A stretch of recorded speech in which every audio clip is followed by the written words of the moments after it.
To preserve and restore nature. Our moderator is Bob Schwartz. He's a graduate student in the Environmental Biology Master's Program here at Hood College. He's also the Western Watershed Forester for the Department, or for the Maryland Forest Service.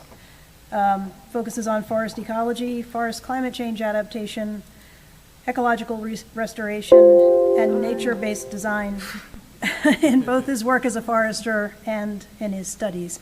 So, Bob, if you want to... Let me just try to get this to stop. Sure.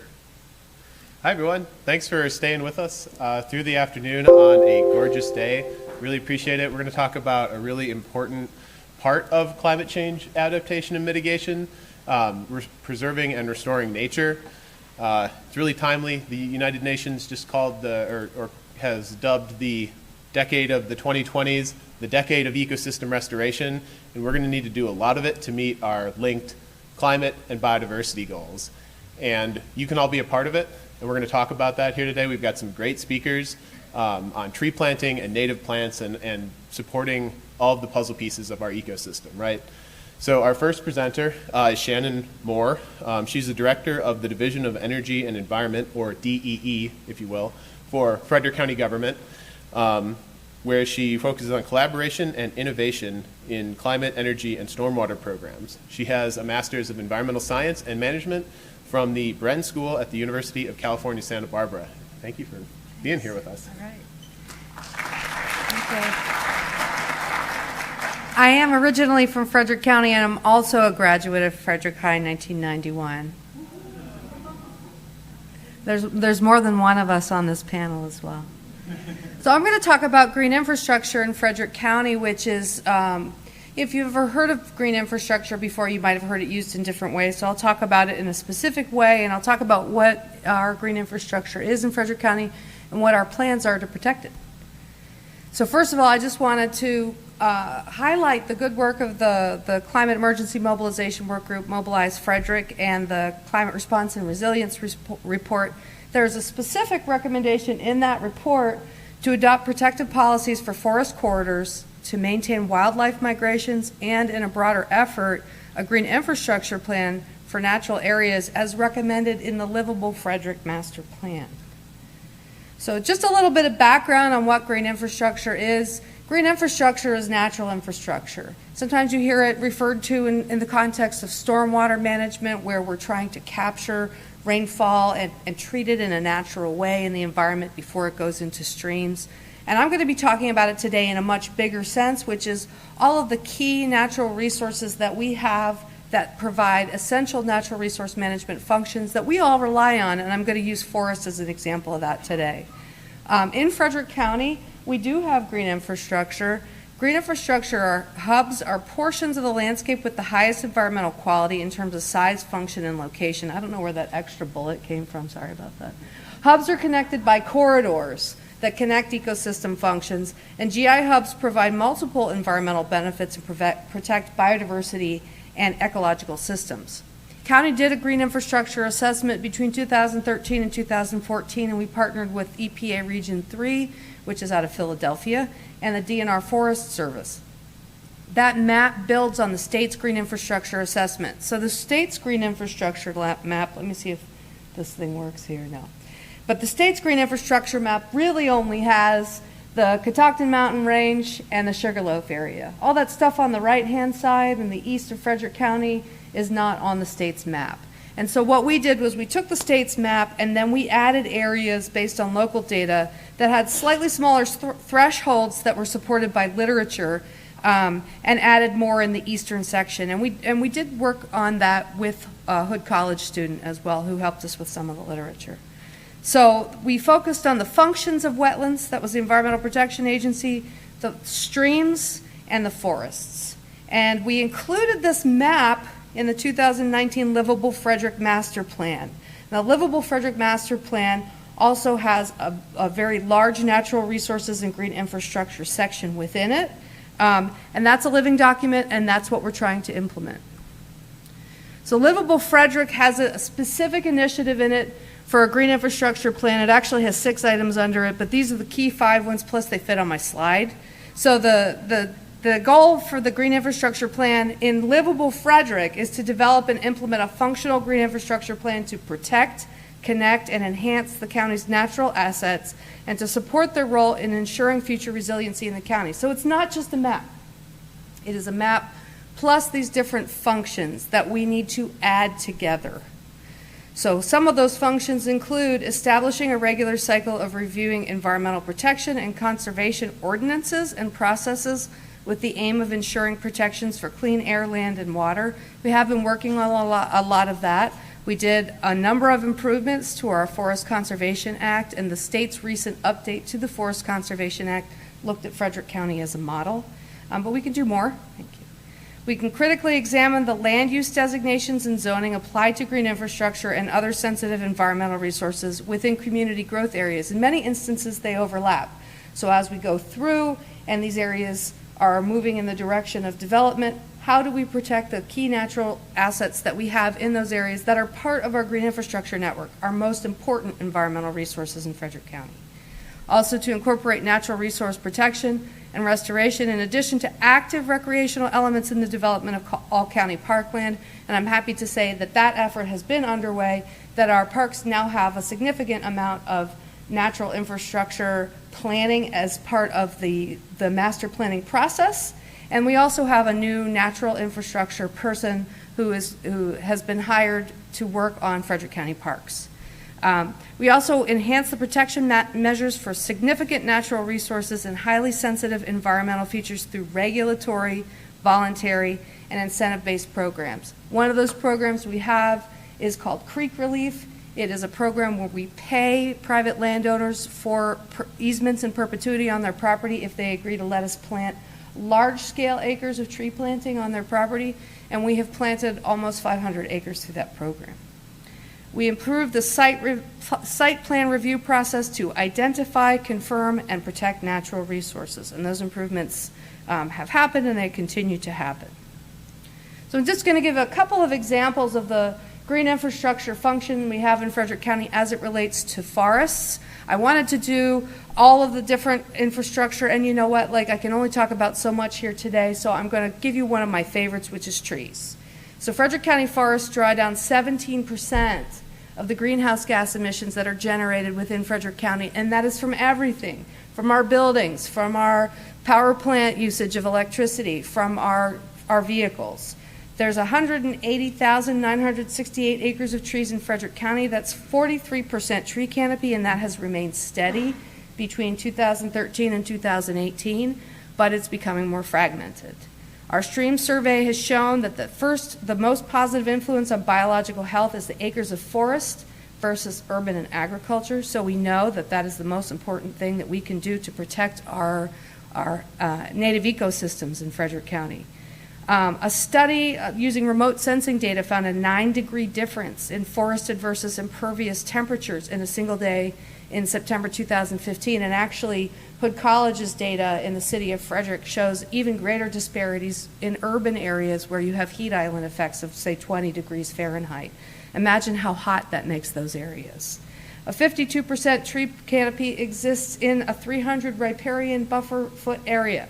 That means all the areas around the streams. So we know we can do better. So I'm not going to talk much about the county executive's transition team because I think that's my number. Okay, right? I need to roll it up. That's a cute little sound. All right. So the county executive talked about our transition team this morning. There was a sustainability, infrastructure, and transportation group, and they made a recommendation to develop a greenway corridors and infrastructure plan. That document is available on the internet. So I just wanted to give you all an update that an updated forest cover study will be completed in the next year. We're going to be starting that in July. And that Livable Frederick and the Division of Energy and Environment will be working together to develop a green infrastructure plan in year 3 of this administration. We look forward to your input. We look forward to working with you, and we welcome you to contact us if you have any questions. Thank you.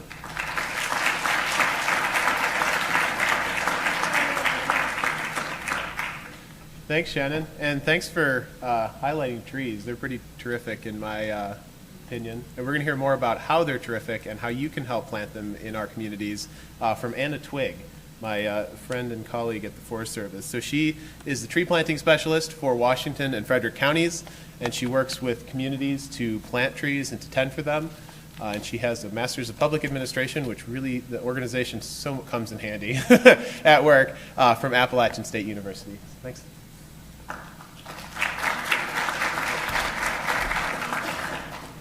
Thanks, Bob.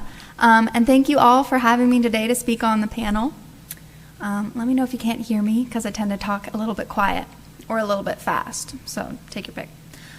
Anyway, so my name is Anna Twigg. I work with the Maryland Forest Service to coordinate the state's 5 Million Trees initiative here locally in Frederick and Washington counties.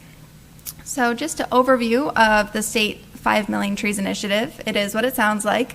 It's a goal to plant 5 million trees by 2031. It's a 10-year initiative that was established by House Bill 991, or the Tree Solutions Now Act. So that Tree Solutions Now Act had pretty widespread support. People can't seem to agree on a lot these days, but we can all pretty much agree that trees are a good thing, and planting trees can have a direct positive impact on a lot of the environmental issues that we're facing today. So with that actually came a lot of money that expanded our tree planting programs for Marylanders. So what can we plant? The 5 Million Trees initiative will only plant trees native to Maryland. But as our friend Carrie Murphy in her earlier presentation said, here in Frederick and Washington counties, we have the ability to get a little creative with that. We can plant some climate adaptive species that we sometimes see more in southern Maryland that we expect will do well as things start to heat up here. The 5 Million Trees initiative will not fund legally mandated planting. So believe it or not, the state of Maryland actually has really strong legislation for developers and land use that cuts down trees or removes trees as part of their projects. So a lot of times developers are legally mandated to plant X amount of trees depending on the amount of acres that they develop or the amount of trees that they remove. So we can't help with those, but if developers, for example, want to go above and beyond what they're mandated to plant, then we can help them out. Some of our focus areas for tree planting through the 5 Million Trees initiative is urban underserved areas. So 10% or 500,000 trees, they must go in urban underserved areas, and we define that as areas that have low income and high unemployment compared to state averages. Tons of research is out there that shows that areas that have socioeconomic disparities often reflect lower overall tree canopy, which is an equity issue. You can look at it from equity to just green space in general, but those issues, urban areas that don't have a lot of tree canopy often suffer from the urban heat island effect, which has a lot of physical and mental health issues. One example is the city of Baltimore. If you line up the historic redlining map of the city of Baltimore and then compare it with the existing tree canopy today, it is almost a perfect mirror. So it just shows that traditionally underserved areas also have less green space and less tree cover. So that's something that we're definitely trying to address through this initiative. So those are also our funding priority zones. So there are a lot more funding opportunities for areas that are urban and underserved as defined by the Tree Solutions Now Act. We are also hiring for tree equity specialists. We have 2 tree equity specialist positions, just a quick plug, in the Maryland Forest Service. If you know anybody who would be a good candidate for that, please direct them towards us. Another focus area would be riparian forest buffers. Shannon touched on that a little bit. That's just trees along waterways. They kind of act like a really excellent sponge, the kind of a last line of defense for the water quality that we have in our watershed, and also connecting fragmented forests and habitats, which aligns pretty well with the forest corridors in the Frederick County Master Plan. So, 5 Million Trees Initiative created 13 new positions in the Maryland Forest Service. These are administrative positions. I would just like to emphasize that my background is in administration, but we do have a ton of technical expertise within the Maryland Forest Service here. We have foresters, forest technicians, forest rangers. They know so much, and I've learned a lot from them already. And so I can do all of the things listed here. We're also hiring for other tree planting specialists across the state. We have a ton of urban tree planting opportunities. Some of you may have picked up our $25 off coupons from my booth. And We have a bunch of different grants. The Chesapeake Bay Urban Trees Grant actually has 2/3 of the total funding for 5 Million Trees Initiative, and that goes for large-scale urban tree planting projects in urban underserved areas. We also have some in-house grants through our Maryland Urban and Community Forestry Committee, which I am able to really help communities apply for. That was what the Catoctin High School group got. They were a recipient of our MDOT Urban Trees Grant. So if anyone was curious, here's a little map of our urban underserved areas here in Frederick County. You can see there's parts of the city of Frederick, there's Brunswick, there's parts of Emmitsburg and Thurmont. So rural and agricultural tree plantings, we have a bunch. Above that green line are kind of our programs to convert agricultural land into forest. Those come with some financial incentives. And below that are kind of our residential to forest programs, which are also really great. Just to give you some insight, a forestation project is valued at about $4,000 or $5,000 an acre, and most of our programs are willing to give you that for free or at a highly reduced cost and with several years of included maintenance. So that's how badly our state wants to plant trees. And I would be remiss if I did not mention Frederick County's own Creek Relief Program, and it's a fantastic local option. We also have some forest stewardship opportunities. So let's say you already have some forest on your property or you just planted a bunch. The state has some opportunities for you to get an expert to come out, basically make a map of your property, give you some ideas of any health issues that might emerge and any management practices, and then you would be eligible for some cost share and tax incentive programs. So you could get involved with tree planting. We have a bunch of opportunities. You could apply for one of our urban and community forestry grants. That could be your church or place of worship, your HOA, municipality, school. And if you're a landowner, you could get your business or your private property enrolled in one of our large-scale tree planting programs. Also, beyond tree planting, we're trying to build up a network of ways to continuously engage Marylanders with not just planting trees, but tending to them as well. So we're looking to collect native tree seed to boost the capacity of our state nursery. We're looking to do invasive plant control work days. You can volunteer at young tree sites, to kind of help fix the wacky looking tree tubes that might have fallen over in a windstorm. And also we have our Gift of Trees fundraiser, which is a great way to financially support trees if you don't have the time or the space to plant them. So that's my quick little talk about 5 Million Trees. You can scan to see our 5 Million Tree website or sign up as a volunteer right there. And there's my contact information. I think booths are basically done, so don't find me at my booth after this because I won't be there. But yeah, thank you.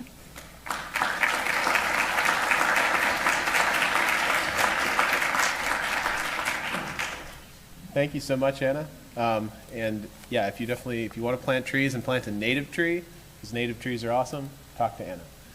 We're going to hear more about native plants and how you can use them in your garden from Amy Rembold, who after traveling the world has set down her roots once again in Frederick. Welcome back to your hometown. She is a Frederick County Master Gardener and chair of the Baywise Committee.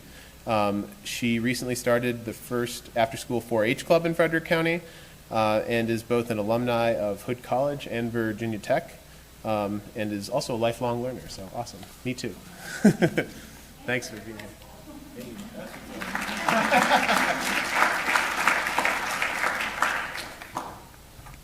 So hello, my name is Amy Rembold, and I am a Master Gardener, as previously stated, here in Frederick County. And today I wanted to talk to you briefly about environmentally sustainable landscapes, because ultimately our future really does depend on it.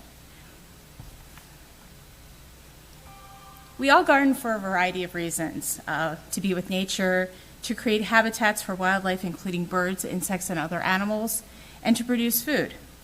But did you know that what we plant in our landscapes affects everything I just listed? Without our native plants and native insects, which have co-evolved for thousands of years or longer, we would not have 30% of the total food crops that require pollination. Did you know that 96% of all terrestrial birds feed their young insects? And most of them are caterpillars. A pair of chickadee parents feed their nestlings between 6,000 to 9,000 caterpillars until they fledge. The caterpillars feed on the native plants that they co-evolved with, and without these native plants, there is not enough food to support the chickadees and their nest of offspring. If a yard has more than 70% of native plant biomass, chickadees have a chance to reproduce and sustain their local population. But if that percentage shifts below 70%, the chance for a chickadee to reproduce and produce offspring is 0. According to a study published in Science magazine, North America has lost nearly 3 billion birds since 1970.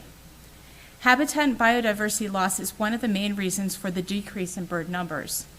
One way to help mitigate this loss is by increasing native plantings in your own landscape and increasing both biomass and biodiversity.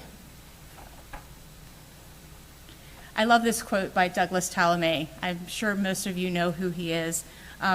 Chances are you never thought of your garden, indeed all of your property, as a wildlife preserve that presents the last chance we have for sustaining plants and animals that were once common throughout the U.S. This image is from Homegrown National Park, also with Douglas Tallamay, and it shows how the long tradition of a well-manicured, mowed lawn has been in existence. The problem with lawns is that they support very little, if any, biodiversity, are expensive to maintain with lawn cutting, pesticide, and chemical applications, and are huge contributors to environmental degradation of air and water. We are on the crux of a paradigm shift of what landscapes should look like and are accepted as the norm in society. With over 40 million acres of the U.S. covered in lawn, the ability to convert this valuable space into a habitat that supports biodiversity is critical. Beauty is in the eye of the beholder, and when we change our perception of what a beautiful garden looks like and get others to understand the beauty of nature, we can move past the acres of boring green grass and see the beautiful, active, colorful life that thrives on and amongst native plantings. If your plants are being eaten, that is because they're supposed to, right? Instead of using an insecticide, Doug Tallamay also says, move back 10 feet. Look at it differently, at a different point of view. Learn to observe the small things living on your plants. It is amazing when we all take the time to observe what is living amongst our native plants and see the incredible biodiversity just within our own landscapes. Did you know that Maryland has around 400 native bees? I don't think I've seen them all, but have you ever just watched the insects flying around amongst your plants and see the differences? Some of our bees are even metallic blue, green, and gold. Next time you are in your garden, look closely at what's flying around and try to identify it. Planting natives. If you like gardening, going to your local nursery is like going to a candy shop. Impulse buying is sure to happen, but knowing beforehand what you should plant is essential. The best plants to buy and plant are native. They've evolved here for thousands of years, and they thrive here. Our native wildlife evolved and depend on these plants for food and breeding habitat. You can have continuous blooms in your landscape from early spring until late fall, and they provide food for late migrating insects and birds. They require less water and fertilizer once established, and you do not need to use pesticides. Stay away from non-natives. Many non-native plants that have been sold in the past were brought to market as sterile, but have since spread, becoming invasive through our local, state, and national parks. The reason that many of these plants that start in a backyard end up spreading well beyond the backyard borders is that birds eat the seeds and fruits, and as they migrate, release the seeds everywhere, where the invasive plant will grow and eventually start the whole cycle again. Japanese barberry now covers large portions of our local Gambrel State Park and is a host plant to the Lyme disease-carrying deer chick. Landscapes with Japanese barberry host 12 times more deer chicks than landscapes without it. Stay away from Japanese barberry. These plants are still available for you to purchase, and if you do see them at local nurseries, tell them the problem that they are causing and ask them to remove them or not carry them. Environmentally sustainable landscape practices include use little or better yet no fertilizers, pesticides, or herbicides. Create compost from kitchen scraps and yard waste. Please dispose of invasive plants not in your compost, but throw them in trash bags and get them to the landfill. You don't want them to spread further. Be a lazy gardener, I am, and leave the seed heads and stalks of your plants in the fall. The seeds are good for birds in the winter, and the stalks provide shelter for bees and other insects. In the fall, leave the leaves in your landscape. Rake them under shrubs and trees to create a natural leaf mulch and protect the insects that are living and make cocoons out of leaf matter. Firefly larvae spend 2 years in your leaf mulch before emerging as a summertime favorite blinking insect. And you can always learn to be a Baywise certified, or you can always become a Baywise landscape certified garden and pollinator certified garden through your local master gardener office. Signs. Let people know what you're trying to do. If you think that your yard looks messy, or your neighbor thinks that they should be helping you with your landscaping and helping to cut down things, putting a sign out there kind of lets them know exactly what you're doing. We have 2 signs. These are both through Frederick County Master Gardeners, and we have applications that you can apply for. And finally, I just wanted to say what Master Gardeners are. We're here to help. We certify landscapes, Baywise and Pollinator. We love to answer questions about gardens. We host seminars, which are free on the weekends. We have an annual plant sale that just happened a couple weekends ago. We carry many natives.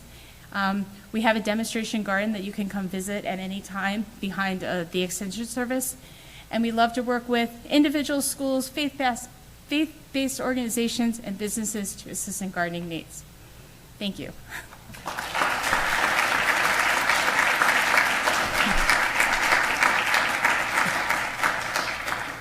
Awesome. Thank you so much, Amy. I can tell you that I feel like in the spring all I do is plant trees and impulse buy native plants, so I felt that when you said that. I saw a couple other people laugh too. So we're moving into the Q&A session for this, and so there's 2 mics back up there. Please use them. We're recording this, so to get your questions and your info included, use the mics. So if there's anybody that wants to start, I'll throw it to the audience. All right. I've been involved in numerous reforestation projects in different communities, and my biggest woe, I should say, is unless they are maintained, they're not very effective because of all the invasives that grow in our understories. You talked about creek relief. There's a creek relief project at Ballinger Creek Park that I'm always taking my dog and going to different Frederick County parks and hiking. And part of the problem is there are so many invasive vines there that have choked out the trees, the mature trees that are already there. And the ones that were planted, the honeysuckle is growing up through the tubes and choking those all out. Whoever is maintaining it and mowing in between the rows of the trees are knocking off knocking down the trees, knocking off the tubes. Then the tubes, when it rains and floods there, the tubes are now in Ballinger Creek, and that is now a litter problem.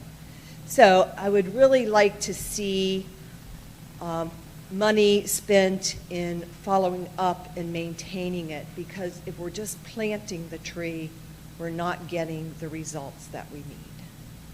So I saw that there was some, on one of the slides, that they are doing some money for maintenance. Thank you for that, and I'll make sure that we follow up on that particular site. I'm not sure if that is a creek relief site or not, but I will... The signage says so. Okay, great. So I will talk to staff and make sure that they follow up on the maintenance of that site. And then I don't know if you're involved with the city parks or not, but the Riverside Park, they planted a lot of trees, and they put the rubber guying things around them and left them.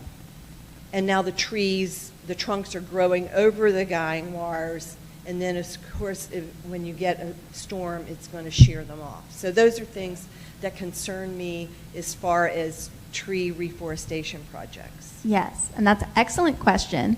And thankfully, a lot of our programs now, they include 3 years of maintenance, which in the past is kind of unheard of, because we've heard everybody say, what about the maintenance? We need to protect the trees, especially in those first few volatile years as they're getting established. So we have some maintenance in the budget for newly planted trees, but we're also looking to, you might have seen my slide, we're looking to build up a volunteer network for people to help come to sites like Ballinger Creek and do tree tube maintenance, do invasive plant removal. We actually, tomorrow in the Hagerstown area, have a riparian rangers or young forest maintenance event, a volunteer event, and I know exactly the site that you're talking about at Riverside Park, and I've actually reached out to Delaney, who's the new environmental outreach coordinator with Frederick City Parks, and this coming winter, we're working on organizing a volunteer work day. We're going to get a dumpster out there. We're going to get all of those tubes off, because I walked on that park. I'm a Frederick resident, and I was so upset by like what I saw. I was like, this will not stand. We need to do, yeah. When I go there, I like take a couple and try to shove them in the trash can, but that's very small. We need to do like a big work day there. So that's on our radar, and we definitely need to focus more on the invasive plant removal and young forest maintenance. Yeah, and I just wanted to say thank you for letting me know about that, and please reach out to me anytime if you notice that. We do have regular maintenance on our sites, but things can happen, and I don't always hear about them, or things happen in between our maintenance, and so we do have a 5-year maintenance on all of our tree planting projects, but particularly the ones in the public parks we can do for longer, so I want to make sure that we get back to you on that. Awesome. Thanks. Yep, we're going to go to you. Great. So we've been hearing about invasives, especially invasives used in the home landscape, for quite a while. Why are they still legal to be planted in the state of Maryland, and is there a movement to ban them? Well, I know that the state has recently passed incentives to alleviate some of the tax on native plants, so we're trying to incentivize native plants. Obviously, through 5 Million Trees Initiative, we're working on incentivizing native plants. Also, if anyone's interested, online there's the Plant Invaders of the Mid-Atlantic Field Guide. It's a free resource that you can find online that identifies native plants and also gives you native ideas of how to maintain, or not maintain, how to murder those native plants, and then what native species you can replace it with. But did you want to talk on that? There's 3 different tiers of invasive plants that Maryland has categorized. They have not gone to, as some states have, where you're totally not allowed to sell them at nurseries. They have to be labeled if they're tier 1, and tier 2 is like the next category down, and then there's tier 3. So Maryland's not at the point where they're saying you cannot sell this at all, like other states. But I think they're slowly getting there when they realize when you go to any parks now and all what you're seeing are invasives and you're not seeing any natives. Yeah, that sounds like a great project for an advocate that doesn't have an issue yet. There you go. I'm with you. Yeah, I'm going to let Curry Kide, because she's a former DNR biologist, and she had something she wanted to say about that. Yeah, I have a fair amount to say about it, but I'll make it short. Turn the mic up. There we go. Yes? Yep. Okay. There is an existing law in the state. I helped write, I helped pass, and I helped implement it. Okay? And since I retired, the state has done exactly zip. Okay? So I'm going back to this issue.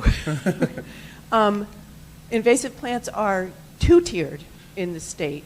Tier 1 plants may not be produced, sold, transferred, planted, traded, given away. Well, you're allowed to possess them, but you're not, you can't take them to your church plant swap.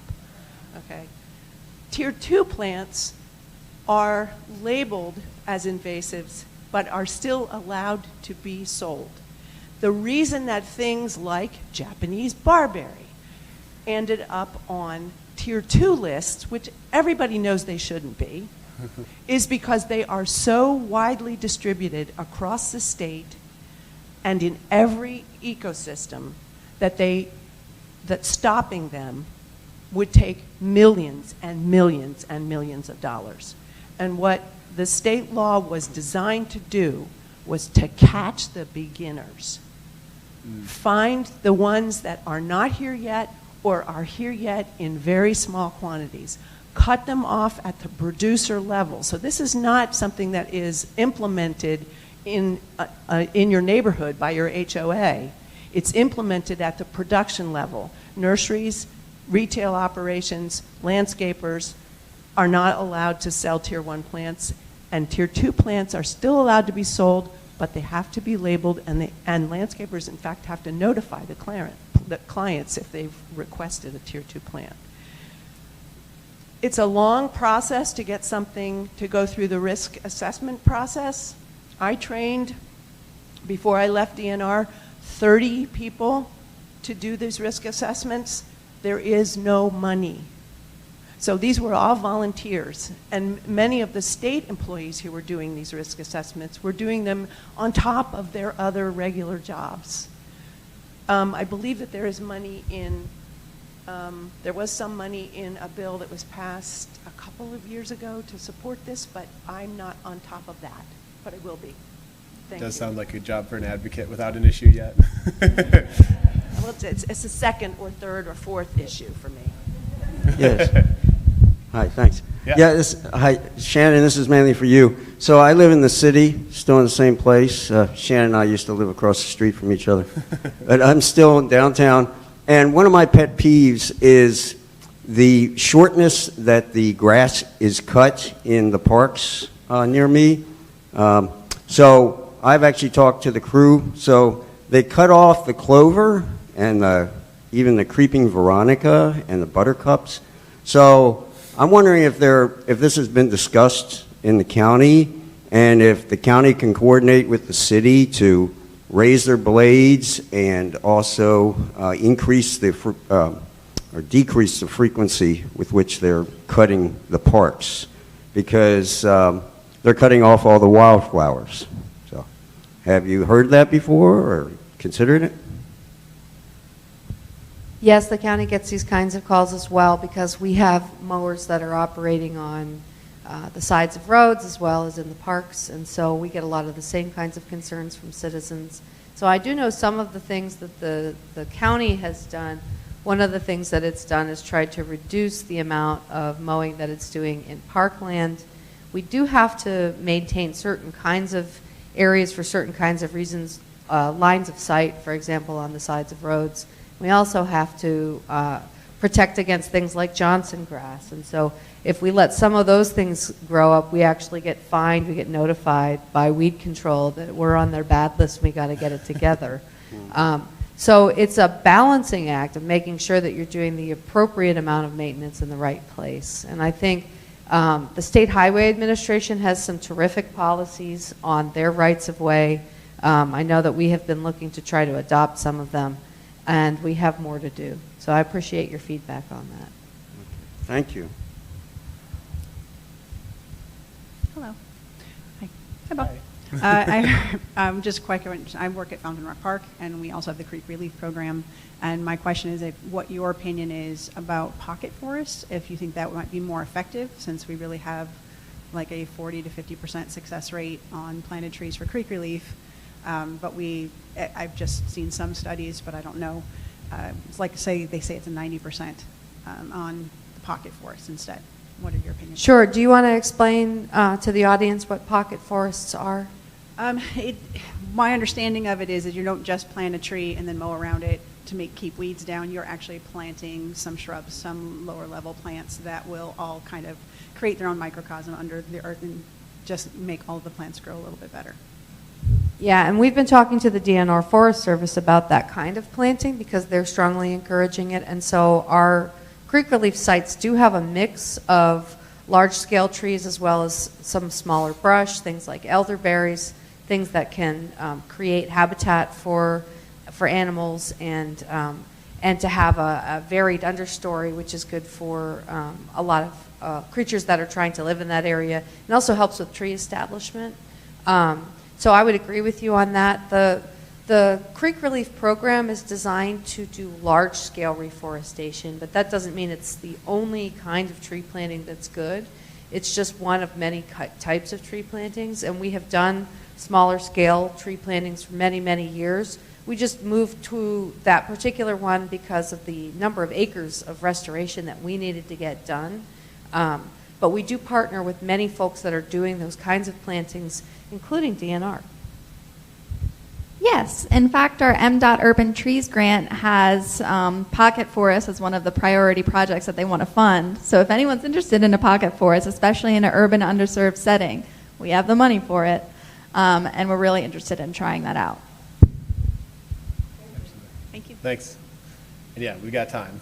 Yep, I'm looking. I'll make it Yep, fast. I appreciate it. I really appreciated the maps that you had. The one with the, I think Shannon, the Greenway corridor plant, and then there was a heat, the temperature map. And one of the things that I noticed, and maybe I only had a couple seconds to look at it, but it looked like Frederick City was hot, and I wondered if it was on the corridor plan.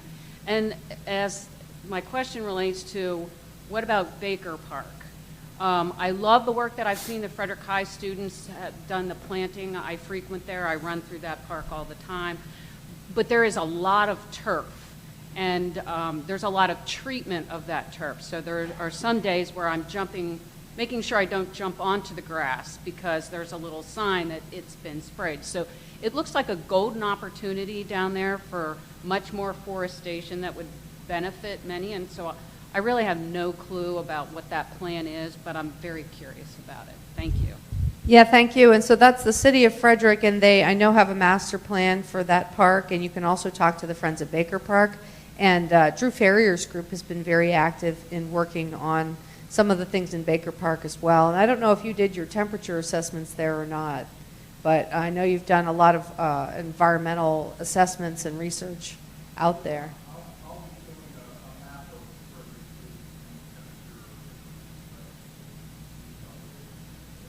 Fantastic. Thank you. Thank you, Dr. Drew. Awesome. And we got through all the questions. We're directly on time, so thanks to all our speakers.